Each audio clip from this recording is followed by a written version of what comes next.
જય શ્રી કૃષ્ણ મિત્રો. તો આજના વિડીયોમાં આપણે ઉદ્ધવની શરણાગતિનો પ્રસંગ જાણીશું. તો ચાલો શરૂ કરીએ આજનો વિડીયો. ઉદ્ધવે કહેવા માંડ્યું, સૂર્યાસ્ત થવા આડે હજી ઘણી વાર હતી. હું યમુના કિનારે પહોંચ્યો ત્યારે કેટલીક ગોપી સ્ત્રીઓ ઘાટ પર કપડાં ધોઈ રહી હતી, તો કેટલીક પાણી ભરીને ઘર તરફ જઈ રહી હતી. દૂરથી મને જોઈને હાથમાં ખાલી ઘડુલા સાથે બે ગોપાંગનાઓ સામેના કદંબ વૃક્ષો તરફ ચાલવા માંડી. હું સમજી ગયો કે એ લલિતા અને વિશાખા જ છે. હું ઝડપથી એમની પાસે પહોંચી ગયો. કદંબ વૃક્ષની નીચે થડને અડેલીને પોતાના માટીના ઘડા મૂકી દઈ એ બંને વ્રજનાએ ઘનાચ્છાદિત વિટપ વૃંદસભર વનમાં પ્રવેશી અને મને એમની પાછળ પાછળ ચાલ્યા આવવા ઈશારો કર્યો.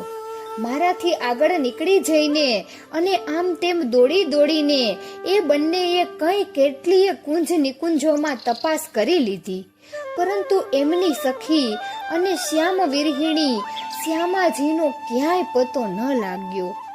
કોણ જાણે એ આજે ક્યાં જઈને ભરાઈ બેઠી હશે.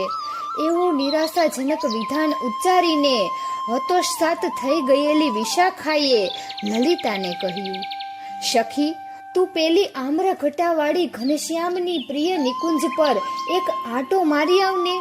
આમ તો ભાગ્યે જ એ ત્યાં જાય છે, પરંતુ ભલું પૂછવું, આજે વળી ત્યાં જઈને બેઠી હોય પણ ખરી.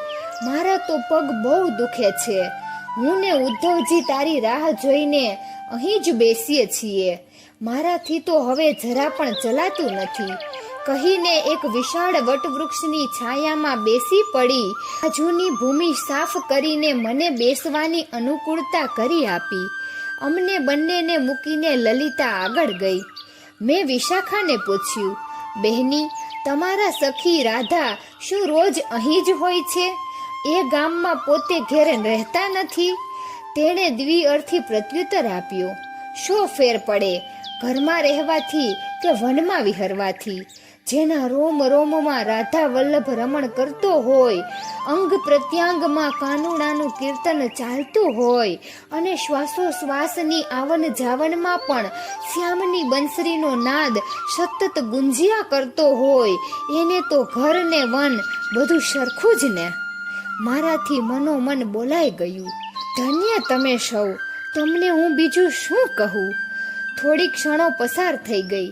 મેં પૂછવા ખાતર પૂછ્યું, તમને જેમ ખબર પડી કે હું મથુરાથી અહીં આવ્યો છું, તેમ શું રાધાને મારા આગમનની જાણ નહીં થઈ હોય? અને જો થઈ હોય તો એ શ્યામ સુંદરની ખબર અંતર પૂછવા મારી પાસે આવ્યા કેમ નહીં? ઊંડો નિશ્વાસ નાખીને તે બોલી, ખબર પડી ગઈ હોય તોય શું, અને ન પડી હોય તોય શું? જેને ખુદની જ ખબર અંતર નથી, એ બીજાના ખબર અંતર પૂછવા આવે સી રીતે? હું સ્વગત બબડ્યો. પતી ગયું. એકેય વાતનો સીધો જવાબ જ ન મળે તો પછી હવે મારે પૂછવા જેવું રહ્યું શું? ને તોય મારા અંતરમાં ક્યારનોય ઘોળાયા કરતો આ પ્રશ્ન હું પૂછ્યા વિના ન રહી શક્યો. વિશાખા, શ્યામ સુંદરે મારી જોડે એક ખાસ સંદેશો રાધાજી માટે મોકલ્યો છે. તે હું તેમને કહું તો એ સાંભળશે તો ખરા ને? મારી સાથે વાતચીત કરવા જેટલા હોશ તો એમના હશે ને?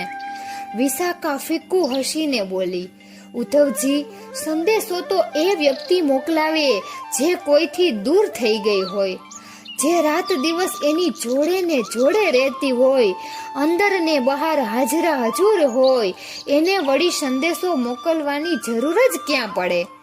અને હોશની વાત તમે કરો છો તો હોશમાં તો એ રહી શકે જેને બેહોશીથી મુક્તિ મળી હોય, પરંતુ જેને માટે સતત બેહોશી એક આશીર્વાદ રૂપ વરદાન બની ગઈ હોય અને પોતાના પ્રિયતમ પ્રેમ નશામાં જે અખંડ ચકચૂર રહીને દિવ્યાનંદની સતત મસ્તી લૂંટ્યા જ કરતી હોય, એને હોશમાં આવવાની જરૂર પણ શી? મને થયું કે હમણાં કાં તો હું જ બેહોશ થઈ જઈશ અને કાં તો આની વાતો સાંભળીને મારું ભેજું ચસકી જશે. હવે તો મૌન રહેવું એ જ તરણો પાય. હું આજુબાજુની વનશ્રી અને સઘન લતા મંડલો ધારી ધારીને જોવા માંડ્યો. ત્યાં એકાએક વિશાખા ઊભી થઈને બોલી ઉઠી, લલિતા આવી ગઈ ઉદ્ધવજી. એ આપણને ઈશારાથી ત્યાં બોલાવી રહી છે. એનો અર્થ એ છે કે એને રાધાની ભાળ મળી ગઈ. અને આટલું સાંભળ્યું નથી કે અત્યંત ઉત્સાહિત થઈને હું વિશાખાની પાછળ દોડ્યો. અમે ત્રણેય જણા લગભગ દોડતા એકી શ્વાસે એ નિકુંજ સમીપ પહોંચી ગયા કે જ્યાં શ્યામ અને શ્યામાએ, શ્રી કૃષ્ણ અને રાધાએ વર્ષો સુધી નિત્ય વિહારનો દિવ્યાનંદ નિરાતે માણ્યો હતો. નિકુંજની અત્યંત રમણીય શોભા જોઈને જ મારો સર્વ સંતાપ શમી ગયો. બાજુમાં વહેતી કાલિંદીનો ખડખડ અવાજ અને મયુર પપૈયા જેવા પંખીઓનો કિલકિલ નાદ વાતાવરણની નિર્જનતાને જીવંતતા બક્ષી રહ્યો હતો. રાધા નિકુંજમાં જ છે, તમે અંદર જઈને એને મળી શકો છો. એટલું કહીને અટકેલી લલિતાના સૂરમાં સૂર પોરવતા વિશાખા બોલી, અમારી જવાબદારી પૂરી થઈ. અમે તમને રાધાનો મેળાપ કરાવી આપ્યો. હવે અમે પાણી ભરીને ઝટ ઘેર પહોંચી જઈએ. ખાસું મોડું થઈ ગયું છે. તમે એકલા નંદ ભવન પર પાછા આવી જશો ને, કે પછી કોઈને તેડવા મોકલીએ? એક બાજુ શ્રી રાધાને જોવાની મળવાની અત્યંત ઉત્કંઠા અને બીજી બાજુ આ લોકોના પ્રશ્નોની ઝડી. હું એવો અકળાયો કે વગર વિચાર્યે બોલી ઉઠ્યો, તમે તમારે જાઓ. આભાર, તમે મારી ચિંતા ન કરશો. અને ઉતાવળે હું અંદર નિકુંજમાં પ્રવેશવા જતો હતો ત્યાં લલિતાએ મોટેથી બૂમ પાડીને કહ્યું, જોજો હો, પેલું વચન તો યાદ છે ને? રાધાને જે કંઈ કહો તે ખૂબ વિચારીને કહેજો. એ બંને ગઈ ને મને પુનઃ વિચાર કરતો ઘરી ગઈ. હવે તો રાધા પાસે હું એકલો જ છું અને તેથી રખેને એ બેહોશ થઈ જાય યા આક્રંદ કરવા લાગે તો હું શું કરીશ? મારી બુદ્ધિ હવે કામ નથી કરતી. સૂર્યનારાયણ અસ્તાચળમાં ઉતરી જાય એ પહેલા તો મારે રાધાજી પાસે પહોંચી જવું જ જોઈએ. નહીં તો પછી અંધારામાં આ અજાણી ભૂમિ અને પાછો વન પ્રદેશ, હું બધી રીતે અટવાઈ જઈશ. જરા પણ સમય બગાડ્યા વિના મેં એ દિવ્ય રમણીય નિકુંજમાં પ્રવેશ કર્યો. મનમાં શ્રી કૃષ્ણનું નામ સ્મરણ કરતા કરતા હજુ તો હું થોડો જ આગળ વધ્યો હોઈશ ત્યાં મારા કાને કોઈ નારીનો ગદગદિત અવાજ સંભળાયો.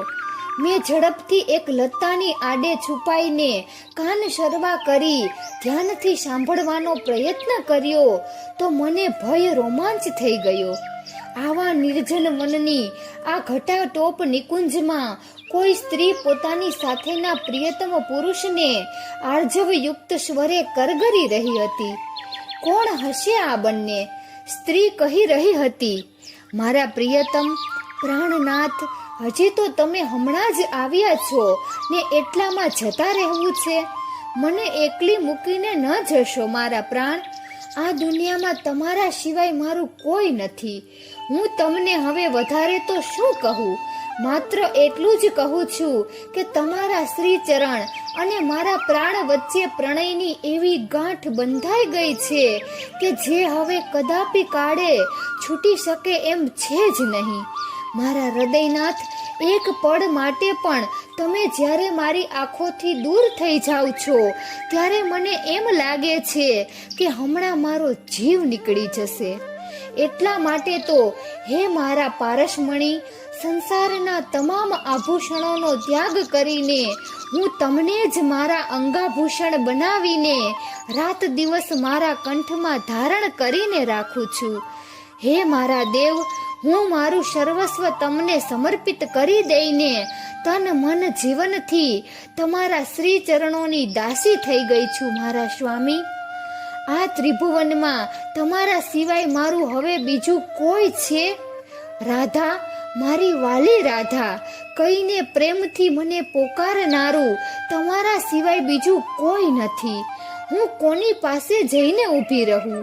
આ વ્રજભૂમિમાં એવું બીજું કોણ છે જેને હું મારું સ્વજન, મારું અંગભૂત, મારું અર્ધાંગ કહી શકું? મારી ચો તરફ તો ભડભડતી અગ્નિ જ્વાળાઓ છે. એકમાત્ર તમારા બંને ચરણ કમળમાં જ આ દુખિયારીને શીતળતાનો અનુભવ થાય છે. તમારી પ્રેમાળતા અને પવિત્રતાનો સાક્ષાત્કાર થયા પછી તો હું તમારા શરણમાં આવી ગઈ છું. તમારું મારા પ્રત્યેનું હવે તો એકમાત્ર કર્તવ્ય એ જ બાકી રહ્યું છે કે તમે મને સદાને માટે તમારા શ્રી ચરણોની શીતલ છાયામાં સ્થાન પ્રદાન કરો. મારા આરાધ્ય દેવ, તમે મને તમારા શીતલ ચરણોથી જરા પણ દૂર ન રાખશો. તમે જો મારો ત્યાગ કરી દેશો તો હું ક્યાં જઈશ? તમારા સિવાય મારી તો હવે બીજી કોઈ ગતિ જ નથી અને આધાર પણ નથી. તમારે પાછા જવું હોય તો ભલે જાઓ. જ્યારે આવવું હોય ત્યારે તમારો સમય લઈને તમારી અનુકૂળતાએ આવજો. બસ, હું તમને વધુ વાર રોકી રાખવાનો આગ્રહ પણ નહીં કરું. તમારે જ્યારે જવું હોય ત્યારે જતા રહેજો, પણ રોજ મારી ખબર કાઢવા તો આવજો જ. અંતમાં હું એટલું જ કહું છું કે જીવનમાં, મૃત્યુમાં, અરે જન્મ જન્માંતરોમાં મારા સ્વામી, મારા પતિ, તમે જ મારા પ્રાણનાથ રહેજો. તમારા સિવાય હું બીજું કાંઈ ઈચ્છતી જ નથી. મારા આશ્ચર્યની કોઈ અવધિ ન રહી. મને ખાતરી થઈ ગઈ કે માન ન માન અંદર રાધાની પાસે ઘનશ્યામ જ છે. મારી પાછળ ને પાછળ મારતે ઘોડે માધવ સ્વયં અત્રે આવી ચડ્યા હોય એ સંભવિતતા હું નકારી ન શક્યો. હું મારી મર્યાદા ચૂકી ગયો ને મારું દેહ ભાન પણ વિસરી ગયો. કૃષ્ણને હાથો હાથ પકડી પાડું, બસ એટલી જ સુરતા લઈને હું ઝડપથી લતા મંડપમાં પ્રવેશ્યો. પણ આ શું? અંદર તો કોઈ નહોતું. આખો લતા મંડપ ખાલી જ હતો. હું હતપ્રત થઈ ગયો. ત્યાં તો પુનઃ મારા કર્ણપટલ પર કોઈના સુમધુર જપનાદનો કર્ણપ્રિય અવાજ અથડાયો. મને લાગ્યું કે શ્યામના ચાલ્યા જવાથી રોતી કકડતી રાધિકા હવે હરે કૃષ્ણનો જાપ જપી રહી છે. એને આશ્વાસન આપવાની અને બની શકે તો શ્રી કૃષ્ણના સત્ય સ્વરૂપનો જ્ઞાનોપદેશ આપવાની ઉત્કંઠા હું હજી પણ રોકી ન શક્યો. જે દિશામાંથી જપનાદ સંભળાતો હતો તે દિશામાં હું દોડ્યો. પર્ણાચ્છાદિત પ્રવેશ દ્વારમાં થઈને હું છેક અંદરના નિકુંજ મંડપમાં પ્રવેશ્યો. પણ અંદરનું દ્રશ્ય જોઈને તો મારો શ્વાસ થંભી ગયો. નિકુંજ મંડપમાં રાધા તો હતી જ નહીં. સ્વયં શ્રી કૃષ્ણ અર્ધ બીડેલ નયને બંને હાથ ઊંચા કરીને બંને પગે નૃત્ય કરતા કરતા એક ધ્યાન થઈને જાપ જપી રહ્યા હતા. રાધે રાધે રાધે શ્યામ સે મિલા દે, રાધે રાધે રાધે સબ કુછ તું ભૂલા દે, રાધે રાધે રાધે મોહ માયા મિટા દે. મારી તો મતિ જ કુંઠિત થઈ ગઈ ને બુદ્ધિ બહેર મારી ગઈ. નિકુંજ મધ્યે તેજનો એવો અંબાર પ્રગટ્યો હતો કે એનાથી અંજાઈ ગયેલી મારી આંખો સ્વયં બંધ થઈ ગઈ. ક્યાંય સુધી હું નયન બંધ સ્થિતિમાં શ્રી કૃષ્ણના પેલા કર્ણ મધુર જપનાદનો આસ્વાદ માણતો રહ્યો. થોડી વાર પછી આંખો એકાએક ખુલી જતા મેં સામે જોયું તો નવું જ કૌતુક જોવા મળ્યું. જે સ્થળે ઘડી પહેલા મેં શ્યામ સુંદરને જોયા હતા તે જ સ્થળે એમના સ્થાને શ્રી રાધાજી ઊભા હતા. જે મુદ્રામાં હમણાં માધવ બે હાથ ઊંચા કરીને જપ નૃત્ય કરી રહ્યા હતા તે જ મુદ્રામાં શ્રી રાધાજી જપ કીર્તન સહ નૃત્ય કરી રહ્યા હતા. સવિશેષ આશ્ચર્યની વાત તો એ હતી કે શ્રી રાધાજી હરે કૃષ્ણ કૃષ્ણ કૃષ્ણ હરે હરે એમ કહેવાને બદલે સ્વયં ગાઈ રહ્યા હતા. રાધે રાધે રાધે શ્યામ સે મિલા દે, રાધે રાધે રાધે વ્રજ में तू बुला ले, રાધે રાધે રાધે ચરણામૃત પીલા દે. મારી અક્કલ જ કામ નથી કરતી. શ્રી રાધાજીના દિવ્યાતિ દિવ્ય અને મધુરાતી મધુર મુખારવિંદની ફરતે ઝળહળતું એક તેજ વર્તુળ એટલી ઝડપથી પ્રકાશપુંજ પ્રસરાવી રહ્યું હતું કે એના તેજ મારી આંખોમાં પ્રવેશતાની સાથે જ મને કોઈ એવી અલૌકિક ઠંડકનો સ્વાનુભવ થયો કે સહસા મારા ચક્ષુ મીંચાઈ ગયા. પુનઃ હું ચક્ષુ બીડેલ સ્થિતિમાં માત્ર કર્ણ દ્વારા શ્રી રાધાજીના પાયલનો ઝંકાર અને શ્રી રાધા કીર્તનનો સુરમ્ય નાદ માણી રહ્યો. ખાસી વારે મારાથી આંખો ખોલી શકાય અને ત્યારે તો નિકુંજના એ સ્થાને દ્રષ્ટિ કરતાની સાથે જ કોઈ અવર્ણનીય આશ્ચર્યની અનુભૂતિ મેં અનુભવી. જે નૃત્ય સ્થળે મેં થોડી ક્ષણો પૂર્વે શ્રી રાધાજીને કીર્તન મુદ્રામાં રાધે રાધેનો જપ જપતા નિરખ્યા હતા, તે સ્થળે હવે રાધાજી નતા. હવે તો એ જ સ્થળે નિકુંજ સ્થિત પીપળ વૃક્ષ નીચે શ્રી રાધા માધવ બંનેનું સંયુક્ત યુગલ એકબીજાને દિવ્ય પ્રેમાલિંગન આપીને વિશાળ વિકસિત કમળ પુષ્પ પર ફક્ત એક એક પગ પર ઊભું હતું. આહા, શું અનન્ય, અપ્રિતમ અને અદ્ભુત રીતે એ યુગ્મ શોભી રહ્યું હતું. શ્યામ સુંદરે જમણા હાથે પકડેલી વાંસળીના અધર તરફના છેડાના છિદ્રો પર શ્રી રાધાજીની કોમળ કરાંગુલીઓ ફરી રહી હતી. મુરલી મનોહરનો ડાબો હાથ કિશોરીના ડાબા ખભાથી લપેટાયો હતો અને શ્રી શ્યામાજીનો જમણો હાથ ઘનશ્યામના જમણા સ્કંધ પર લટકી રહ્યો હતો. એ જ રીતે વૃંદાવન વિહારી નંદકુંવરનો ડાબો ચરણ વૃંદાવનેશ્વરી વૃષભાણ નંદિનીના ડાબા સાથળ પરથી અને પ્રિયાજીનો જમણો હાથ પ્રીતમજીના જમણા સાથળ પરથી સામ સામે આવીને એકબીજાને અભિષેક કરતો ભાવ મુદ્રામાં સમર્પિત થઈ ગયો હતો. બંનેના કંઠમાં પુષ્પમાળાઓ આરોપિત હતી અને દિવ્યાલંકારોથી એમના અંગ અંગ વિભૂષિત હતા. તલકાંકિત બાંકે બિહારીના મસ્તક પર સુવર્ણ રત્ન જડિત મોર પીછ મુકુટ શોભી રહ્યો હતો, તો શ્યામ બંદીની સુશોભિત શ્યામાજીના કેસ કલાપ પર કલાત્મક મણિ મુકુટ ઝળહળી રહ્યો હતો. પ્રસન્ન મુખ મુદ્રાથી મારી સામે અપલક નિહાળી રહેલા શ્રી રાધા કૃષ્ણની જુગલ જોડીની પીઠ પાછળ અપૂર્વ તેજ પુંજની ઝળહળતું દિવ્ય ચક્ર તીવ્ર ગતિથી વર્તુળાકારે ઘૂમી રહ્યું હતું. મારા તો રોમ રોમ હર્ષોલ્લાસથી ખડા થઈ ગયા. પ્રભુના આ યુગ્મ સ્વરૂપની ઝાંખી થતાની સાથે જ મેં દોડીને એ બંનેના શ્રી ચરણોમાં દંડવટ પ્રણામ કર્યા.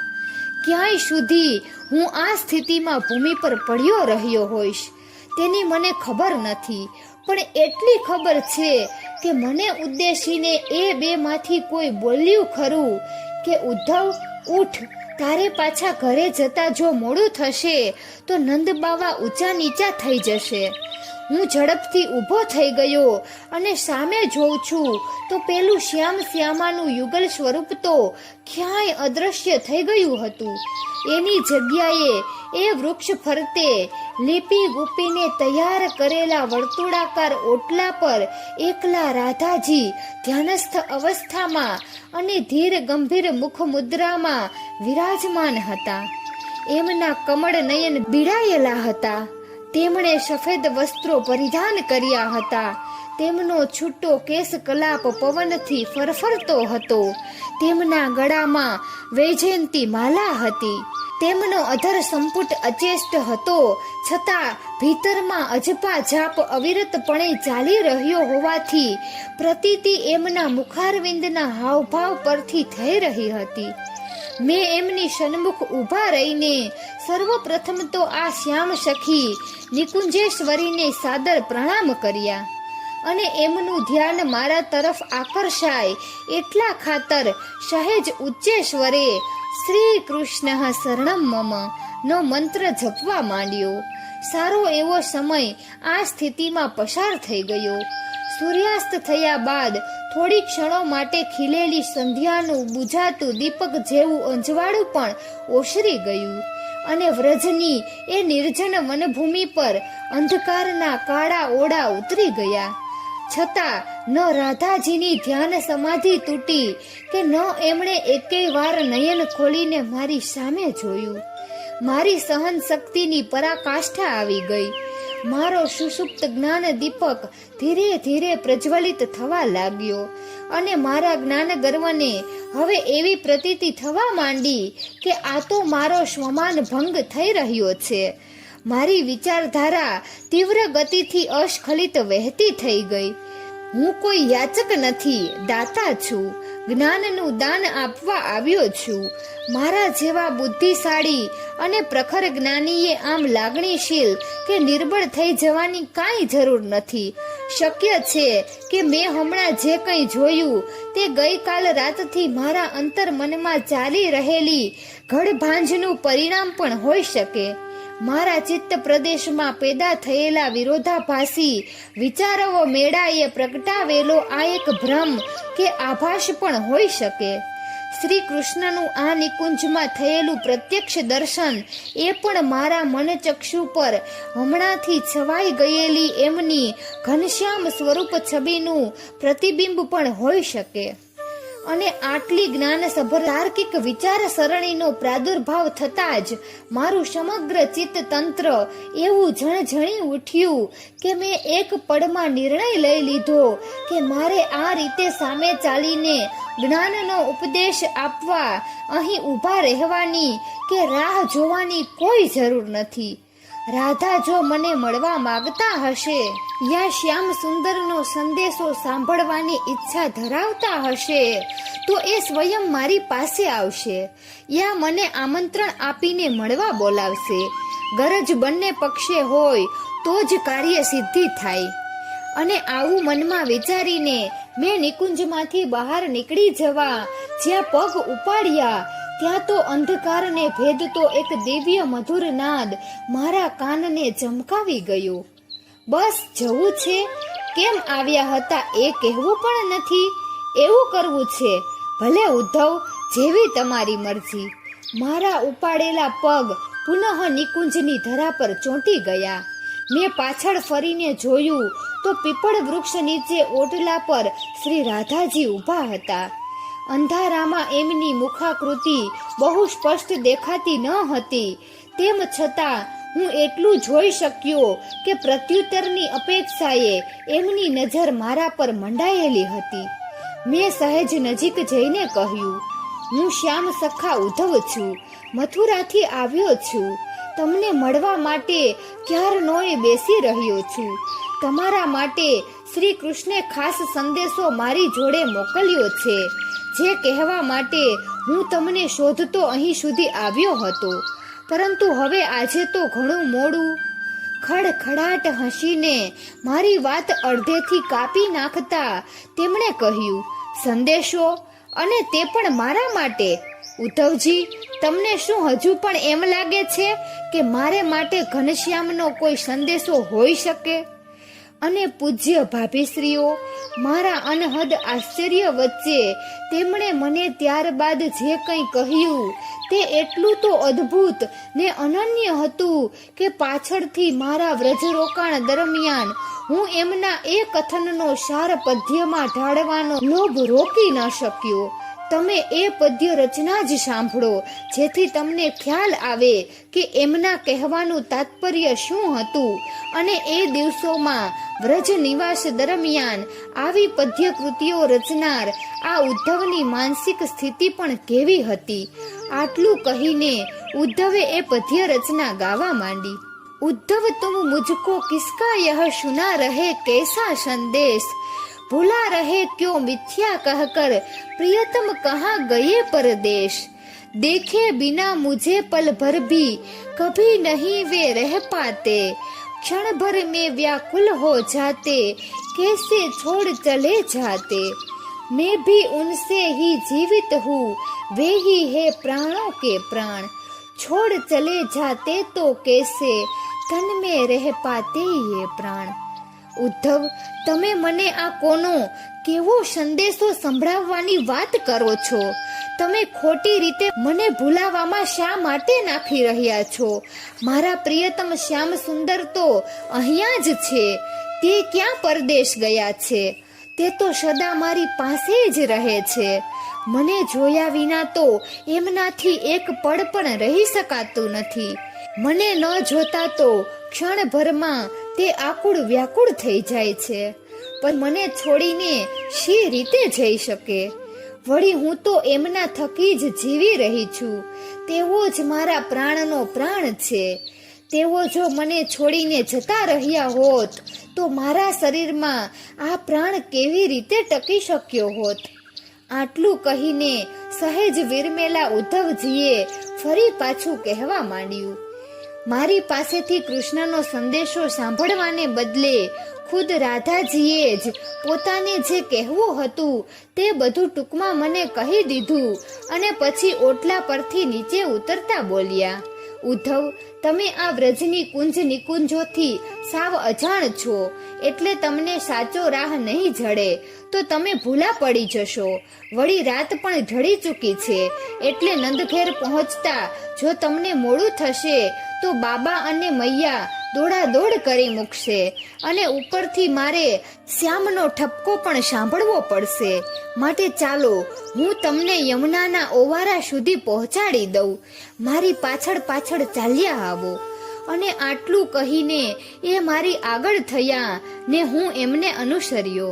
ઉભે રસ્તે એમના પદારવિંદના વ્રજભૂમિ પર પડેલા પગલાંનો મારા જ્ઞાન દેહધારી પગના તળિયાને જેમ જેમ સ્પર્શ થતો ગયો તેમ તેમ જાણે કે મારા સમગ્ર શરીરમાંથી જ્ઞાનના ગુમાનનું ટીપે ટીપું પગના તળિયા વાટે મારા દેહમાંથી બહાર નીકળી જઈને પવિત્ર વ્રજરજમાં શોષાઈ જતું ન હોય એવી દિવ્યાતિ દિવ્ય અનુભૂતિ મને સતત થયા કરી. સન્માનનીય ભાભીશ્રીઓ, મારી દ્વિતીય વ્રજયાત્રા દરમિયાન શ્રી રાધિકાજી સાથેની મારી આ પ્રથમ મુલાકાત ભલે ખાસ કોઈ વૈચારિક આદાન પ્રદાન વિનાની રહી છતાં પ્રથમ મુલાકાત વખતની અલૌકિક હૃદયાનુભૂતિ સાનંદાશ્ચર્યથી એવી તો સભર અને હૃદયસ્પર્શી બની ગઈ કે પછી માત્ર 2-4 દિવસ માટે જ વ્રજમાં ગયેલો હું પૂરા 6 મહિના વ્રજભૂમિમાં રોકાઈ ગયો. ત્યાંથી પાછા મથુરા આવવાનું મને મન જ નહોતું થતું. એની પાછળ અનેક કારણો હતા. ગોપ ગોપાંગનાઓ અને સમગ્ર વ્રજવાસીઓના શ્રી કૃષ્ણ પ્રત્યેના અજોડ ને અતૂટ પ્રેમ સંબંધની વાતો સાંભળીને હું ખુદ પ્રેમ તાંતડે બંધાઈ ગયો હતો. એમના મુખેથી શ્યામ સુંદરની વ્રજલીલાઓ સાંભળવી એ મારે મન જીવનનો અનુપમ અવસર બની ગયો હતો. અને એમાં પણ વળી શ્રી રાધાજી સાથે લીલા નિકુંજમાં અવારનવાર થતી મુલાકાતોથી તો હું એટલો પ્રભાવિત થઈ ગયો હતો કે એ પ્રેમ લક્ષણા ભક્તિ સ્વરૂપા જગદંબા પ્રત્યે તો મારો ભક્તિભાવ દિન પ્રતિદિન વધતો જતો હતો. ઘણીવાર મને આશ્ચર્ય પણ થતું કે હું કયા હેતુથી અહીં આવ્યો હતો અને મારામાં આવું આમૂલ પરિવર્તન કેમ આવી ગયું.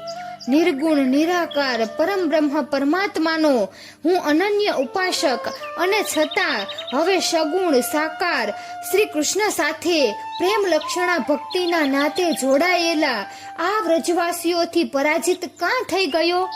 વિવિધ શાસ્ત્રોના ગૂઢ તત્વો અને આધ્યાત્મિક જ્ઞાનની પરિસીમા સુધી પહોંચી ગયેલો હું શાસ્ત્રાર્થે તો ભલા ભલા નિપુણ પંડિતોને પણ પરાસ્ત કરતો હતો. અને અહીં આ વ્રજની નિરક્ષર અબુધ ગોપીઓના પોતાના આરાધ્ય દેવ શ્રી કૃષ્ણ પ્રત્યેના નિર્વ્યાજ, નિસ્વાર્થ અને સર્વ સમર્પિત પ્રેમ ભાવથી ભીંજાયેલી સાદી સીધી દલીલોથી મહાત કેમ થઈ ગયો? હું આ સમજી શકતો ન હતો અને તેથી ઘણીવાર તો આખી રાત જાગતો પડી રહેતો અને મારી હારનું મૂળ કારણ શોધવા ભારે મથામણ કરતો. પરંતુ આ રહસ્ય છેક સુધી ગોપનીય જ રહ્યું. અંતે તો હારી થાકીને મેં શ્રી કૃષ્ણનું ધ્યાન ધર્યું. એમણે શરણે ને ચરણે મસ્તક ઝુકાવી દીધું. ત્યારે વ્રજમાંથી વિદાય લેવાના 2 દિવસ પૂર્વે શ્રી કૃષ્ણે સતત બંને રાતે મને સ્વપ્નમાં દર્શન દીધા કર્યા અને 3-4 ગોપિત રહસ્યો ધીરે ધીરે પ્રગટ કરી દીધા, જે હું તમને હવે કહું છું. સ્વપ્નમાં શ્રી કૃષ્ણે પ્રથમ રહસ્ય સ્ફોટ કરતા મને કહ્યું કે ઉદ્ધવ, તે ગોપીઓને તે દિવસે પૂછ્યું કે પરમાત્મા તો સર્વવ્યાપક છે, તો પછી તે ગોકુળમાંથી મથુરા ચાલ્યા ગયા તેમાં તમે આટલું બધું રડો છો કેમ? ત્યારે ગોપીઓએ તને જે સચોટ જવાબ આપેલો તેમાં તારા તમામ પ્રશ્નોનો ઉત્તર અને તારી તમામ શંકાઓનું સમાધાન થઈ જાય છે, પણ હજી તને એટલો અર્થ સમજાયો નથી, તેથી તું મૂંઝાય છે. મિત્ર, હું જ્યાં સુધી ગોકુળમાં હતો ત્યાં સુધી એમના માટે કૃપા સાધ્ય હતો, અર્થાત એ જ્યારે ઈચ્છે ત્યારે કોઈ પણ જાતની રોકટોક વગર બે ધડક મને મળી શકતી હતી. પરંતુ હવે હું એમના માટે ક્રિયાસાધ્ય બની ગયો, અર્થાત જેમ ઋષિ મુનિઓ અને યોગીઓ મને પામવા માટે અનેક વર્ષો સુધી ઉગ્ર તપશ્ચર્યા, યોગ, સાધના ઇત્યાદિ ક્રિયા સાધનો કરે છે, તેમ મને પામવા માટે હવે ગોપીઓને પણ મથુરાના રાજ્ય શાસનની આંટીઘૂંટીમાંથી અને ક્રિયાવિધિમાંથી પસાર થવું પડે, અને તો જ એ રાજમહેલમાં પ્રવેશીને મને મળી શકે. આમ જે એક કાળે એમને માટે કૃપા સાધ્ય હતો તે હવે ક્રિયા સાધ્ય બની જતા એમને માટે તો હવે હું નિર્ગુણ નિરાકાર જેવો જ બની ગયો કહેવાઉં ને. મારું સગુણ સાકાર સ્વરૂપ દિવસમાં કેટલીય વાર નજરો નજર નિહાળીને ધન્ય ધન્ય થઈ જતી ગોપીઓ હવે રડે નહીં તો બીજું શું કરે? પુનઃ સ્વપ્નમાં દર્શન આપીને વાસુદેવે મારી સમક્ષ બીજું રહસ્ય સ્ફુટ કરતા સમજાવ્યું. તું એમ માને છે ઉદ્ધવ કે વ્રજમાં તું તારી મરજીથી અને કેવળ જ્ઞાનોપદેશ દ્વારા ગોપીઓનો સંતાપ હરવા માટે આવ્યો છે. તને વ્રજમાં મોકલવા પાછળ મારી પાસે બે સબળ કારણો હતા.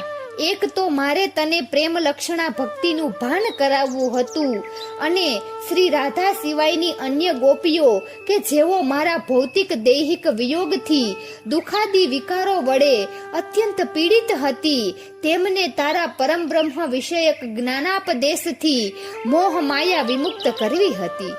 ઉદ્ધવ, જ્ઞાન વિનાની ભક્તિ પાંગડી છે અને ભક્તિ વિનાનું જ્ઞાન આંધળું છે. તારા જ્ઞાનને ગોપીઓની ભક્તિનો પ્રેમરંગ ભીજવે તો તારું જ્ઞાન કૃતાર્થ થાય, અને ગોપીઓને જો તારા જ્ઞાનનો સ્પર્શ થાય તો તેઓ મારા વિયોગને હસતા હસતા જીરવી શકે. તારું અને ગોપીઓનું બંનેનું કલ્યાણ એમાં હતું કે બંને પક્ષ જ્ઞાન અને ભક્તિનો શુભગ સમન્વય થાય. આ એક મુખ્ય કારણથી મેં તને વ્રજમાં જવાની પ્રેરણા આપી હતી. હવે જે બીજું કારણ તને વ્રજમાં મોકલવા પાછળ હતું તે તું બરાબર સમજી લે. તું શ્રી રાધાજીને સત્ય સ્વરૂપે પીછાની લે એ માટે અત્યંત જરૂરી હતું. વ્રજની સામાન્ય ગોપીઓની મનોદશા અને શ્રી રાધાની ભાવદશા વચ્ચેનો આસમાન જમીનનું અંતર છે. મારા વિરહના અન્ય ગોપીઓ તને રડતી કકડતી આક્રંદ વિલાપ કરતી દેખાઈ હશે, પરંતુ મારી અંગભૂતા, મારી આહલાદીની શક્તિ, મારી પ્રાણ વલ્લભા રાધાએ મારા વિયોગમાં કદી પણ એક આંસુ પણ પાળ્યું નથી કે દુઃખની એક આહ પણ ભરી નથી, કેમ કે એ ને હું અલગ પડ્યા જ નથી. હું એના હૃદયમાં ને એ મારા હૃદયમાં ધબકાર થઈને એવા સમાઈ ગયા છીએ કે શારીરિક રીતે અમારા બે ભિન્ન દેહ હોવા છતાં વાસ્તવમાં તો તે નિકુંજમાં અમારું જે રાધા માધવ યુગલ સ્વરૂપ જોયેલું તે જ રીતે અમે સદૈવ જોડાયેલા છીએ. તું આ રહસ્ય બરાબર સમજી લે, અને પ્રત્યક્ષ અનુભૂતિ દ્વારા તને સ્વયં પ્રતીતિ થઈ જાય કે શ્રી કૃષ્ણ અને શ્રી રાધા તો એક સિક્કાની બે બાજુ જેવા છે. તો જ તારી જ્ઞાનયુક્ત ભક્તિ સોળે કળાએ ખીલી ઉઠે. ઉદ્ધવ, તારે અને નારદજીએ બહુ કપરી ફરજ મારા ગોલોક ગમન બાદ બજાવવાની છે. દ્વાપર યુગના અંતે જ્યારે મારો અને શ્રી રાધાનો દેહોત્સર્ગ થઈ જશે અને અમે બંને ગોલોક ધામમાં સિધાવી જઈશું, ત્યાર પછી તારે કળિયુગના પ્રારંભ કાળે આ આર્યાવર્તના ગૃહસ્થાશ્રમી અને વાનપ્રસ્થાશ્રમી નરનારીઓને અમારી બંને લીલાઓ, કૃષ્ણાવતારની લીલાઓ અને રાધાવતારની લીલાઓના ગૂઢ રહસ્ય પ્રગટ કરીને એ વૈષ્ણવજનોને શ્રી રાધાજીના પ્રાગટ્યનું અને શ્રી રાધાવતારનું મહાત્મ્ય સમજાવવાનું છે. આ ભૂખંડના સાધુ સંતોને અને ઋષિ મુનિઓને અર્થાત સંન્યાશ્રમી મહાનુભાવોને અને વિદ્વાન સારસ્વતોને અમારી અવતાર લીલાઓનું ગૂઢ જ્ઞાન પ્રદાન કરવાનું કામ દેવર્ષિ નારદજીને હું સોંપવાનો છું.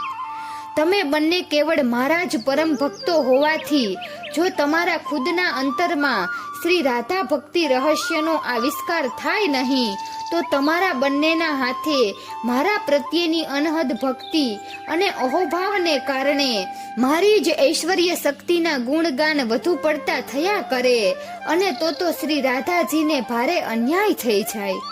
આવું ન બને એટલા માટે પૂર્વે મેં નારદજીને શ્રી રાધાના દર્શનાર્થે મોકલ્યા હતા અને અત્યારે તને આ જ હેતુથી વ્રજયાત્રાએ મોકલ્યો છે. હે ભાભીશ્રીઓ, સ્વપ્નમાં શ્રી કૃષ્ણના શ્રી મુખે આ બધું મેં એ રીતે સાંભળ્યું કે જાણે તેઓ સ્વયં મારી સમક્ષ પ્રગટ થઈને આ રહસ્યોનું વિસ્ફોટન ન કરી રહ્યા હોય. અને તેથી જતા જતા જ્યારે તેમણે મને પૂછ્યું કે હજી તારા મનમાં કોઈ દ્વિધા યા શંકા હોય તો ઉદ્ધવ તું મને નિસંકોચ પૂછી લે, ત્યારે મેં ચોધાર આંસુએ રડતા રડતા કહ્યું, પ્રભુ, આ વ્રજવાસીઓએ ખરેખર મારા પર અનહદ કૃપા કરી છે અને મને પ્રેમ ભક્તિના અલૌકિક રંગે એવો રંગી નાખ્યો છે કે મને અહીંથી જવાનું મન નથી થતું. પરંતુ એમના આ ઉપકારનો મારે બદલો ચૂકવવો છે. મારી આપને હૃદયપૂર્વકની એક પ્રાર્થના છે કે પ્રભુ, બીજા કોઈને ખાતર નહીં તો કેવળ મારે ખાતર આપ એકવાર સદેહે વ્રજમાં પધારો અને આપના દર્શનાભિલાષી આ ગોપ ગોપાંગનાઓને મારી ઉપસ્થિતિમાં એકવાર દર્શન દો. આપ તો સર્વ સમર્થ છો પ્રભુ, આપ ધારો તે કરવાને શક્તિમાન છો. મારી એટલી વિનંતી માન્ય રાખી એકવાર ગોકુળ પધારો. જાણે કે મને તેડવા આપ આવ્યા છો એ રીતે આવજો ને આપની સાથે પછી હું આ વ્રજભૂમિ છોડીને મથુરા પ્રતિ પ્રયાણ કરીશ. આપ નહીં આવો ત્યાં સુધી હું અહીંથી ખસવાનો નથી. મેં પ્રેમાગ્રહ કર્યો. પ્રભુએ મંદ મંદ હાસ્ય રેલાવીને કહ્યું, ઉદ્ધવ, હજી તું થોડો ભ્રમમાં છે એટલે તને અમારી વચ્ચે જુદાઈ હોવાનો ભાસ છે.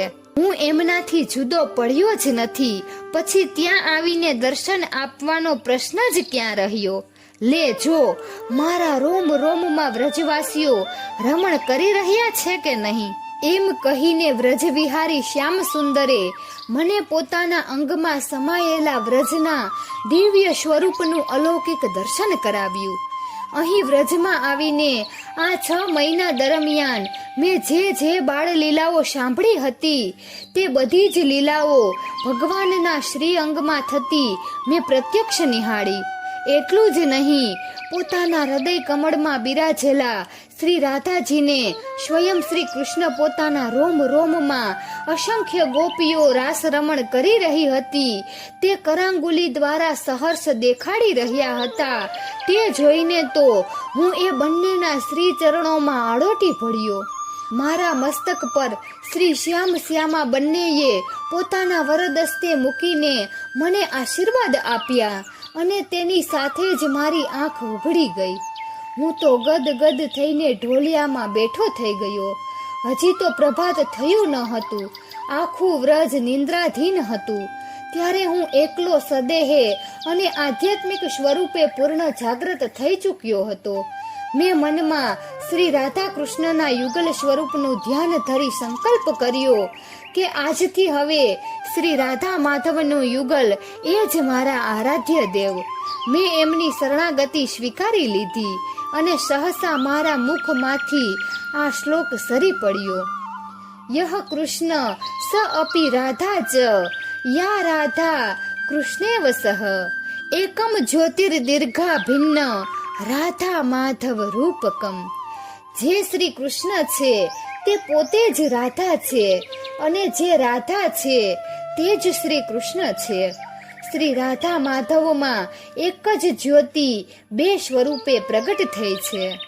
વ્રજભૂમિ છોડીને જવાના આગલા દિવસે નમતા પહોરે હું શ્રી રાધાજીના સદેહે આખરી દર્શન કરવા લીલા નિકુંજમાં ગયો ત્યારે તો સખી વૃંદથી વીંટળાયેલા તેઓ પોતાના સુમધુર શ્રી કંઠે સૌને શ્રી કૃષ્ણ કીર્તન કરાવી રહ્યા હતા.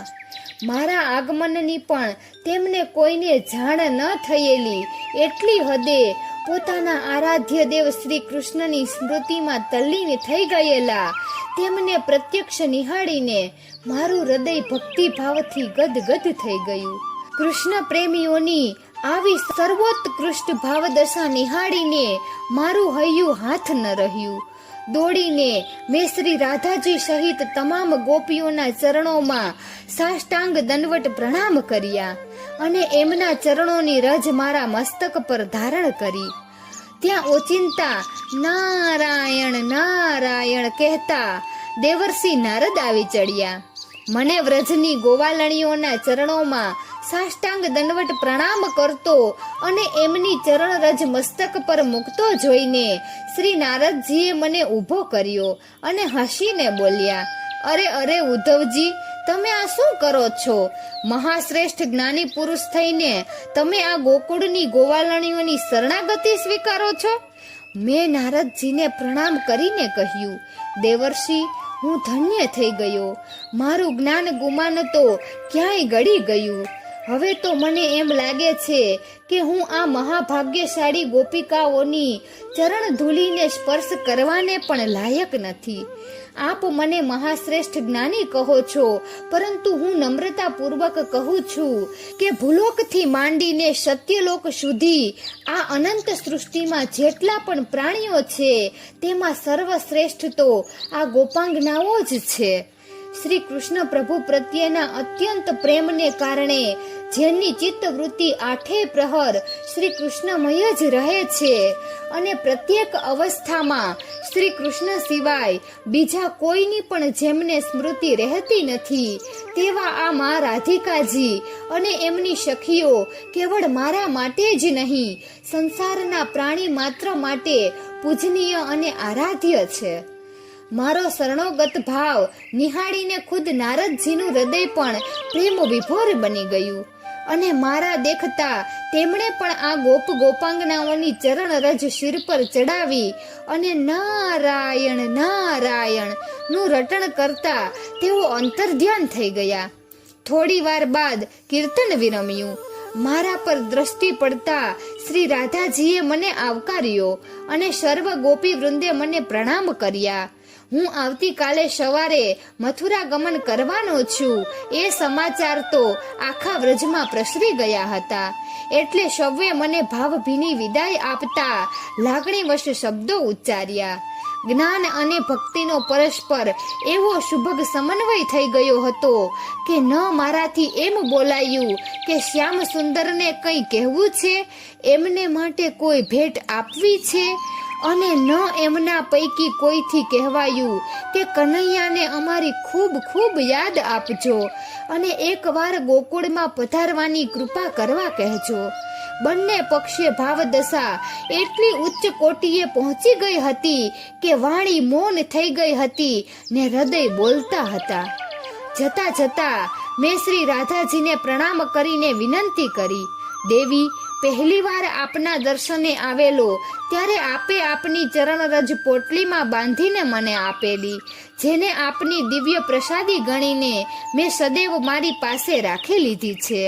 હવે આ વેળા આપ કોઈ એવી પાવન પ્રસાદી મને આપો કે મારો આ માનવ અવતાર સફળ થઈ જાય. શ્રી રાધાજીએ સસ્મિત મારા મસ્તક પર હાથ મૂકીને પોતાની આસમાની રંગની ચુંદડી મારા હાથમાં મૂકી અને કહ્યું, ભક્ત ઉદ્ધવ, આ એ ચુંદડી છે કે બંસીધરને બેસવા માટે જેને મેં અનેક વાર ભોંય પર પાથરી હતી. અને આ ઘેલી ગોપીઓએ જેની અનેક લાલાના પિતાંબર સાથે છેડાછેડી બાંધી હતી. ઉદ્ધવ, આ એ ચૂંદડી છે કે મારા પ્રેમાક્ષુ લૂછી લૂછીને એમાં અનેક સ્થળે કાજળના ડાઘ પડ્યા છે, જે નિરખવાની મને શ્રી કૃષ્ણના કાજળયુક્ત નયનો યાદ આવે છે. તમારી આ વ્રજયાત્રાની ચિર સ્મરણીય યાદ માટે હું તમને મારી આ અત્યંત પ્રિય ચૂંદડી સપ્રેમ ભેટ આપું છું. શ્રી રાધાજીના વૃક્ષાસ્થળના કેસરની દિવ્ય સુવાસથી મધમધી રહેલી એ ચૂંદડીને એમની અનુપમ પ્રસાદી રૂપે સ્વીકારીને હું ભારે હૈયે નંદ ભવન પર પાછો આવ્યો અને બીજે દિવસે સવારે યશોદા મૈયા, નંદ બાબા અને તમામ ગોપ ગોપાંગનાઓની અશ્રુભીની આંખે વિદાય લઈને મેં મારો રથ મથુરાના માર્ગ પર હંકારી મૂક્યો. પૂજ્ય ભાભીશ્રીઓ, આપના અત્યંત પ્રેમાગ્રહને કારણે મેં ખૂબ વિસ્તારથી આપને મારી વ્રજયાત્રા અને શ્રી રાધાજી સાથેના દર્શન મિલનના બંને પ્રસંગો અથથી ઇતિ સુધી કહ્યા. આપનો મેં ખૂબ સમય લીધો તે બદલ આપ મને ક્ષમા કરશો. એટલી અપેક્ષા સાથે આ દ્વિતીય વ્રજયાત્રાના સમગ્ર પ્રસંગને આવરી લેતી એક સુમધુર પદ રચના મેં ત્યાંથી આવ્યા બાદ જે કરી છે તે આપને ગાય સંભળાવવાનો લોભ હું કરી શકતો નથી. આજ્ઞા હોય તો છેલ્લે હું એના ગાન દ્વારા જ મધુરેણ સમાપયત કરું. સૌએ સહર્ષ સ્વીકૃતિ આપતા ઉદ્ધવે પ્રેમ ભાવથી એ પદ લલકાર્યું. हे प्रेम जगत में सार और कुछ सार नहीं, कहा घन श्याम ने उद्धव से वृंदावन जरा जाना, वहाँ की गोपियों को ज्ञान का कुछ तत्व समझाना. विरह की वेदना में वे सदा बेचैन रहती है, तड़प कर आह भर कर और रो रो कर ये कहती है, हे प्रेम जगत में सार और कुछ सार नहीं. कहा उद्धव ने हंसकर, मैं अभी जाता हूँ वृंदावन, जरा देखूं कि कैसा है कठिन अनुराग का बंधन. है कैसी गोपिया जो ज्ञान बल को कम बताती है, निरर्थक लोक लीला का यही गुणगान गाती है. है प्रेम जगत में सार और कुछ सार नहीं. चले मथुरा से जब कुछ दूर वृंदावन निकट आया, वहीं से प्रेम ने अपना अनोखा रंग दिखलाया. उलझ कर वस्त्र में कांटे लगे उद्धव को समझाने, तुम्हारा ज्ञान पर्दा फाड़ देंगे प्रेम दीवाने. हे प्रेम जगत में सार और कुछ सार नहीं. विटप झुक कर ये कहते थे, इधर आओ इधर आओ, पपीहा कहता पी कहाँ, यह भी तो बतलाओ. नदी यमुना की धारा शब्द हरी हरी सुनाती थी, भ्रमर गुंजार से भी यह मधुर आवाज आती थी. हे प्रेम जगत में सार और कुछ सार नहीं. गरज पहुँचे वहाँ था गोपियों का जिस जगह मंडल, वहाँ थी शांत पृथ्वी वायु धीमी थी निर्मल. सहस्त्र गोपियों के मध्य थी श्री राधिका रानी, सभी के मुख से रह रह कर निकलती थी यही बानी. हे प्रेम जगत में सार और कुछ सार नहीं. कहा उद्धव ने यह बढ़कर कि मैं मथुरा से आया हूँ, सुनाता हूँ संदेश श्याम का जो साथ में लाया हूँ, कि जब यह आत्मसत्ता ही अलख निर्गुण कहती है, तो फिर क्यों मोहवश होकर वृथा यही गान गाती है. हे प्रेम जगत में सार और कुछ सार नहीं. कहा श्री राधिका ने तुम संदेश खूब लाए हो, मगर यह याद रखो प्रेम की नगरी में आए हो. संभालो योग की पूंजी न हाथों से निकल जाए, कहीं विराहग्नि में यह ज्ञान की पोथी न जल जाए. हे प्रेम जगत में सार और कुछ सार नहीं. अगर निर्गुण है हम तुम कौन, कहते हो खबर किसकी, अलख हम तुम है तो किस किस को लगती है नजर किसकी। जो हो अद्वैत के कायल तो फिर क्यों द्वैत लेते हो। अरे खुद ब्रह्म होकर ब्रह्म का उपदेश देते हो। हे प्रेम जगत में सार और कुछ सार नहीं। अभी तुम खुद नहीं समझे कि किसी को योग कहते हैं। सुनो इस तौर योगी द्वैत में अद्वैत रहते हैं। उधर मोहन बने राधा वियोगन की जुदाई में। इधर राधा बनी है श्याम मोहन की जुदाई में। हे प्रेम जगत में सार और कुछ सार नहीं। सुना जब प्रेम का अद्वैत उद्धव की खुली आंखें। पड़ी थी ज्ञान मद की धूल जिनमें वह धुली आंखें। हुआ रोमांच तन मन में बिंदु आंखों से निकल आया। गिरे श्री राधिका पग पर कहा गुरु मंत्र यह पाया। हे प्रेम जगत में सार और कुछ सार नहीं। શું મધુર કંઠે આ ભાવવાહી પદની પ્રત્યેક પંક્તિ બબ્બે વાર આલોપીને શ્રી કૃષ્ણ સખા ઉદ્ધવે સતત 2-2.5 પ્રહરથી ચાલી રહેલી આ શ્રી રાધા મિલનની દિવ્ય કથા પરિપૂર્ણ કરી. ભાવ વિભોર અને રોમાંચિત થઈ કિંકર્તવ્ય મૂઢ બિરાજી રહેલી પોતાની 8 ભાભીશ્રીઓ પૈકી કોઈ આગળ કંઈ પણ પૂછે તે પહેલા ઉદ્ધવજી જાણી બુજીને ઊભા થઈ ગયા અને સત્યા રાણીના વરદસ્તે જલપાન કરીને સર્વને સાદર પ્રણામ કરી તેઓ પોતાના નિવાસ સ્થાને જવા વિદાય થયા. થોડી વાર પછી સૌથી પહેલા રૂકમણીજી ઉઠ્યા તેમ કે હવે એમની સુરતા જાગૃત થઈ ગઈ કે સ્વામીનાથ અને જમાઈરાજ અર્જુન કૃષ્ણ ભવન પર તેમની રાહ જોઈને ક્યારે નાએ બેસી રહ્યા હશે. સાથે સાથે એમને પ્રભુનું એ વિધાન પણ યાદ આવ્યું કે કોંતેયને પણ આ બાબતમાં તમને કંઈક કહેવું છે.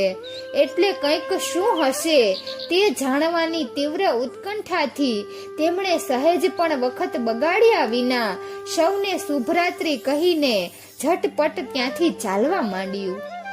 રાધા કૃષ્ણ નથી જુદા યુગ્મ પુરુષ પ્રકૃતિ.